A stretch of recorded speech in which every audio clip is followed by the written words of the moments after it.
สดีค่ะวันนี้เราจะมาสอนวิธีทำสัญญาณการขโมยนะคะโดยใช้โปรแกรม MakeCode Microbit ค่ะขั้นตอนแรกนะคะให้เราเข้าไปที่โปรแกรม MakeCode Microbit ค่ะ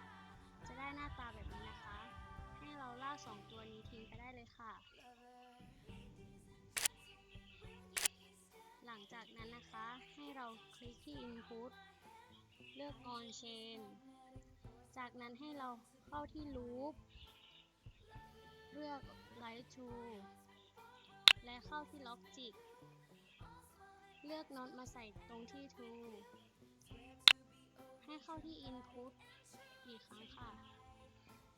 เลือก Bottom A หลังจากนั้นให้เราเข้าที่ Loop อีกครั้งค่ะเลือก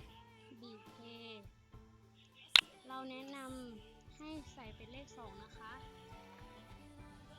หลังจากนั้นให้เข้าที่ Music เลือก Play To เราสามารถเลือกโน้ตตามใจชอบได้เลยค่ะ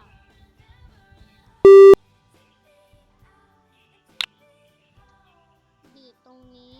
เป็นจังหวะการเล่นนะคะหลังจากเราได้เพลงประมาณนี้นะคะเราลองเช็คหรือลองเขย่าดูได้ค่ะ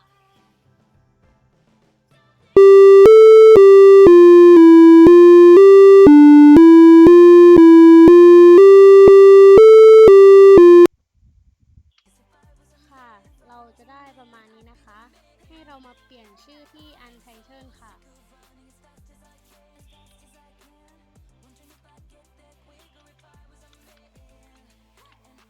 เปลี่ยนชื่อเสร็จแล้วให้ไปที่แชร์ค่ะกดที่ Topic ไปกด Topic Project นะคะจะได้ลิงก์แบบนี้นะคะให้เรา Copy